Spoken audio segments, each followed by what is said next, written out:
মিরাজের সঙ্গে ছবি পোস্ট দিলেন ডক্টর জাকির নায়েক।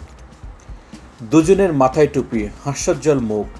বাংলাদেশের ওয়ানডে অধিনায়ক মেহেদী হাসান মিরাজের সঙ্গে এমন একটি ছবি নিয়ে সামাজিক যোগাযোগ মাধ্যমে শেয়ার করেছেন আলোচিত ইসলামিক বক্তা ডক্টর জাকির নায়েক।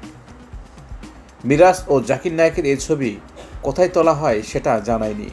পাকিস্তানের বিপক্ষে সিরিজে জিতেই ওমরা হজ পালনে গিয়েছিলেন বাংলাদেশের ওয়ানডে অধিনায়ক।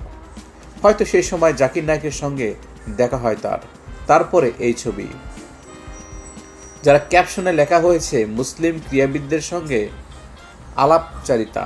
বাংলাদেশের জাতীয় ক্রিকেট দলের অধিনায়ক মেহেদী হাসান মিরাজ। অবশ্য ডক্টর জাকির নায়েক শুরুতেই মিরাজকে নাজমুল হোসেন শান্ত বলে অভিহিত করেছিল। ভুলটা হয়েছিল হয়তো গুগল করার পর। দুজন তো বাংলাদেশ ক্রিকেটার দলের অধিনায়ক, একজন ওয়ানডের এবং আরেকজন টেস্ট, নাজমুল হোসেন শান্ত। ডক্টর জাকির নায়েকের জন্ম ভারতে, তবে 2016 সালে ভারত সরকার তার বিরুদ্ধে ঘৃণামূলক বক্তব্য প্রচার ও অর্থ পাচারের অভিযোগ আনলে মালয়েশিয়া স্থায়ী আশ্রয় নেয়।